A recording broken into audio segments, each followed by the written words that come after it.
New tonight, the future of ArtPrize could be grim. That's according to a blog post from a former employee. The board announced they were canceling the event back in June, citing the pandemic as the reason.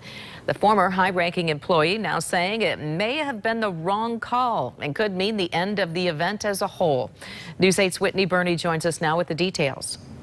Sue, former artistic director Kevin Bice was the author of that post. He was a part of the team that originally launched ArtPrize 11 years ago. He says it's painful to think about it all coming to an end now. The year was 2009. ArtPrize was launching in Grand Rapids for the first time. It would go on to become one of the biggest art festivals in the nation, leaving its mark all throughout our city. Then enter year 2020.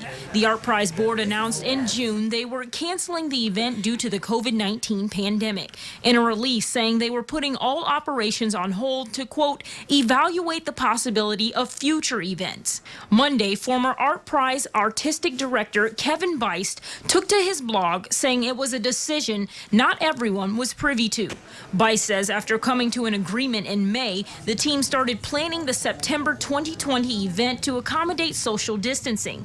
He says after presenting that plan at the June meeting, quote, 8 days later, we found out not only had they decided to cancel the 2020 event, they were also suspending operations, which meant putting the entire staff on indefinite furlough.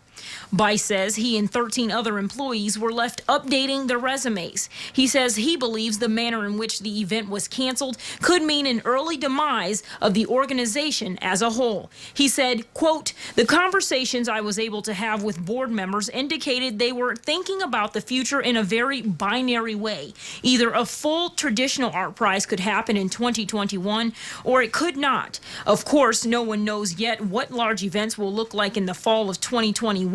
But that uncertainty is also a form of opportunity. Bice says in the post he believes it will take board members throwing caution to the wind to find future success. He added, quote, art will go on, people and institutions and energy will always find ways to follow and support what artists do. The institutions that survive will be the ones that have the creativity to adapt to a changing world and the courage to see what art shows us. Tonight, we did reach out to Bice for an on-camera interview, but he declined. We also reached out to the board members of ArtPrize to ask about the future of the event, but never heard back. Live here in studio, Whitney Burney, News 8.